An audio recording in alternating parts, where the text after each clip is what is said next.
Right, I'm going to show everybody who's been asking about azolla, and I've noticed a lot of people on these chicken pages, I've put a video on it saying how good it is. They're writing things about how evasive it is. Well, yeah, it is evasive, but it is very, very difficult. So let me tell you what, chickens love it, by the way. Look, they're pulling me bucket of it. But anyway, right, get out. This is a prop for my video, right? Let me take all that out of there because I won't stop picking at it, right?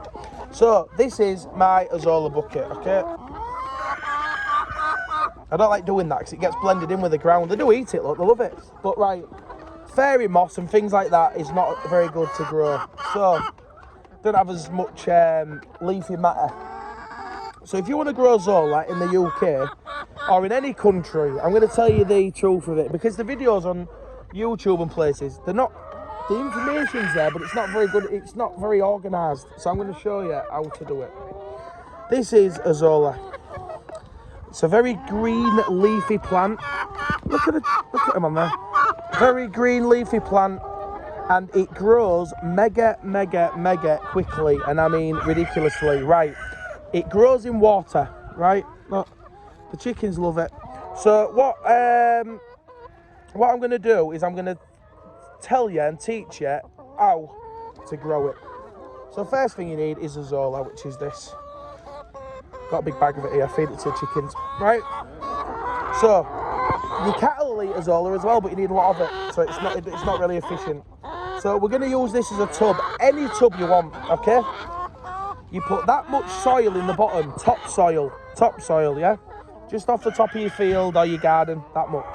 Don't matter what the size of the tub is, you need a bit of topsoil. If you do it in a pond, don't worry about it. If it's a pond what's on soil and clay, you want about that much chicken poo or animal poo or, you know, anything like that. Some high nitrogen. Okay? Then you fill the tank up with water, another that much. This if you do it in a tank. Fill it up that much more.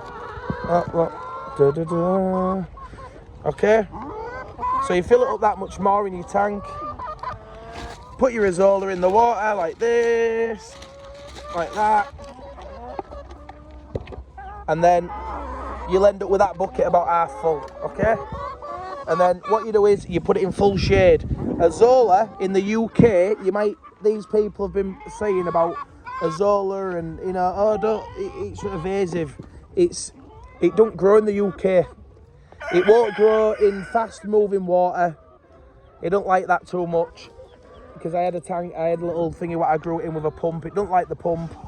And it does not like direct sunlight. If you put direct sunlight on azolla, it will be dead in 2 days. It's very difficult to grow in the UK unless, like, in the wild. It will grow though, I'm not saying it won't, but and like I say, your chickens will smash that in. It's 40% protein. If you get a nice big, how am I going to get my car out now? If you get yourself a nice big tub, look at them, they've dug a big, loving it. Right, if you dig yourself a nice big pond, you would have to cover the full thing over. And I've tried azolla in a pond because my pond's there, look, it don't work. So now I use small tubs. And what you can do, so these are handy. So you can get yourself 2 sides out of these. If you pull that out of the cage, cut 2 sides, you can make a metre square. And what azolla will do, azolla will double its mass every day. So if you've got that much azolla, in 1 day it'll be that big, and then in 1 day it'll be double again and double again. So when you get, say you had a pond the size of our bit of field here where the chickens run around, if half of that was full of azolla today, in 3 days the other half would be full. It does grow like a rocket, but it must be completely shaded. It does not like the sun. So unfortunately in the UK, don't grow. Not very well anyway. Not good enough to feed, you know, 1,500 birds, and definitely not big enough to feed cattle. You having a drink, girls? So unfortunately, you have to manufacture an environment for it. But if you had, say 50, 60 of them, RBCs all in a line, you can make yourself a pond in theory. Each square metre will produce about half a kilo of azolla per day. That's how much it grows, half a kilo per day.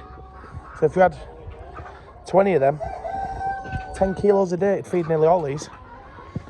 Feed most of these in terms of protein. You'd still need your wheat, but it'd do your protein because your protein level's 40% in azolla. It's through the roof, and it's got a lot of amino acids, which converts protein in the body.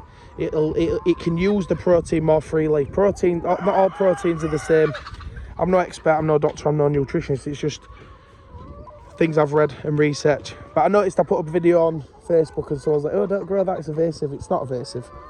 If I filled that bucket up of water and left it in the middle of the sun, it'd be dead in one day. It cannot handle full sunlight. It'd only grow in a pond if you was very lucky. If it was shaded, half it was shaded. It'd probably grow in like, it'd probably grow in some sort of pond what's got trees all around it or something like that, but it don't grow. It don't grow very well outside. Just dies. I tried it 5 times.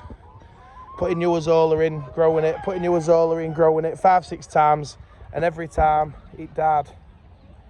Moo! Moo! Who knew a mini cow was a thing? They're mini cows, they're only about 3 foot tall. So yeah, if anybody wants to get on the azolla job, leave a comment down below and I can point you in the right direction for where to get the azolla from and everything else. And obviously if you want to get into the chicken egg job, which is quite a good one at the minute in the UK, because a tray of eggs is like £7. So we're earning a few quid. Right, see you soon. Have a good weekend. Bye.